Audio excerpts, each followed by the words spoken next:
Assalamualaikum. Halo semua. Perkenalkan, nama saya Muhammad Fatir. Nah, sebelum kita mulai banget nih, pengen muter lagu dulu, bentar ya.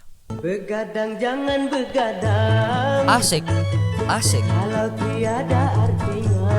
Cakep, cakep. Begadang boleh saja, Oh, boleh. kalau ada perlunya. Oh, asik. Asiknya sebelum kita mulai dengerin lagu dangdut dulu tadi kan. Nah, tadi kan kita udah muterin lagu Begadang oleh Rhoma Irama. Dan itu populer banget. Dari dulu sampai sekarang juga masih populer. Itu kenapa tadi saya muter lagu itu. Oke. Jadi tadi kan lagunya judul Begadang. Dan dia juga isi lagunya tentang tidak melarang untuk tidak boleh begadang. Tapi begadang itu apa sih? Dan sekarang mungkin orang udah banyak yang tahu begadang, tapi belum tahu eh, akibatnya, kenapa orang bisa begadang. Oke, gue bakal ngejelasin apa sih itu begadang. Nih ya, kalau menurut KBBI, begadang itu adalah suatu kebiasaan terjaga sampai larut malam dan tidur saat pagi datang. Nah, lalu kalau menurut salah satu dokter, begadang adalah suatu kebiasaan terjaga sampai larut malam dan seseorang itu bisa disebut begadang ketika dalam sehari tidurnya kurang dari 8 jam. Dan kalau menurut saya sendiri, begadang itu adalah kegiatan yang dimana dilakukan saat waktu dimana yang seharusnya kita tidur, tetapi dihabiskan dengan kegiatan-kegiatan lain seperti mengerjakan tugas, nonton YouTube, menggambar, mencari ide, mendengarkan lagu, menonton TV dan lain-lainnya. Lalu apakah begadang itu boleh dan baik untuk kesehatan? Tentu saja jawabannya tidak, karena begadang itu bisa menyebabkan penyakit dan gangguan-gangguan tubuh. Lalu kenapa masih ada orang yang masih bergadang saja walau udah tahu kalau itu bisa menyebabkan penyakit? Nih ya, kalau menurut artikel, begadang itu sering terjadi karena seseorang yang memiliki gangguan sulit tidur atau insomnia. Jadi insomnia ini penyakit yang menyebabkan orang untuk tidurnya tidak teratur atau tidurnya tidak pada waktunya. Jadi dia susah tidur, bisa jadi tidurnya dia mulai dari sore dan bangunnya baru malam. Nah, kan tadi kan begadang itu waktu tidurnya tidur tidak tepat saat waktunya tidur. Nah, jadi begadang ini mengakibatkan waktu tidur seorang ini menjadi berantakan dan susah untuk diatur lagi. Nah, emang kalau waktu tidur berantakan kenapa? Gini ya, gue jelasin dulu waktu tidur yang seharusnya. Jadi menurut para ahli, untuk usia sekolah atau kisaran 6 sampai 13 tahun harus tidur 9 sampai 11 jam setiap hari. Lalu dewasa muda kisaran 18 sampai 25 tahun itu 7 sampai 9 jam setiap hari.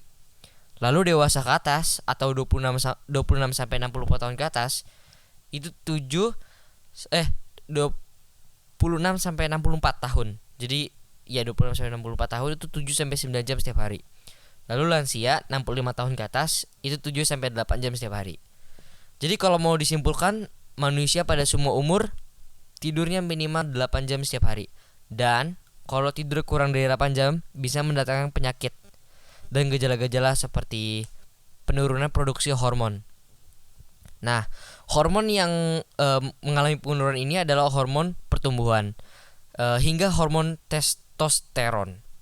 Saat pria terlalu sering begadang, penurunan hormon testosteron dapat memicu munculnya lemak, kurangnya massa otot dan kerapuhan tulang hingga mudah lelah.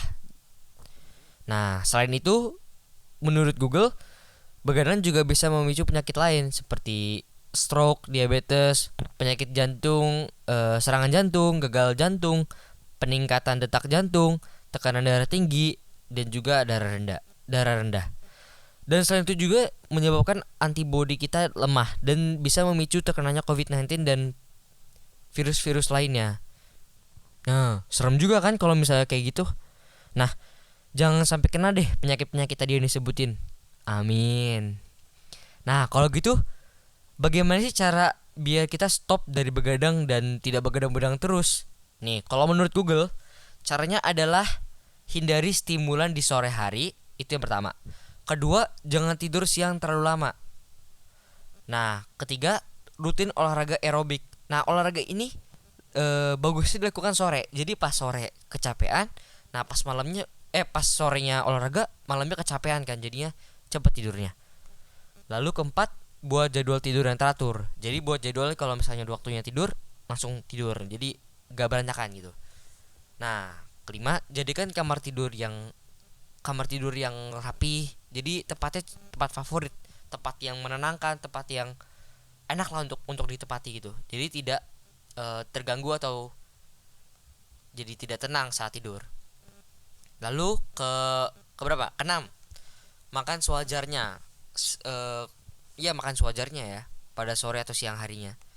Lalu ketujuh, jangan sering melihat jam pada saat pengen tidur. Jadi kalau melihat jam itu membuat orang jadi sebutannya apa ya, deg-degan gitu. Jadi kayak waduh, udah jam segini belum bisa tidur, jadi makin makin parno gitu. Nah, maka dari itu setelah kita mengetahui alasan dan juga akibatnya, setelah ini bisa dong berhenti begadang. Bisa kalau tugasnya dikit. Waduh, waduh, waduh, waduh. Kalau masalah tugas itu bukan urusan saya, itu urusan guru-guru. Ya, semoga kedepannya kita bisa mengatur jadwal belajar kita, jadwal tidur kita menjadi lebih rapi dan membuat waktu tidur kita jadi teratur agar di masa pandemi corona ini antibodi kita masih terjaga dan sehat selalu.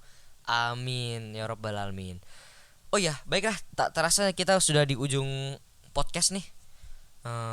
Ya, tanpa lama-lama lagi, sekian dari saya. Apabila saya ada kesalahan dalam ucapan atau kalimat, mohon dimaafkan dan mohon beri saya nilai bagus ya, Bu. Oh ya, sekian dari saya. Terima kasih. Assalamualaikum warahmatullahi wabarakatuh.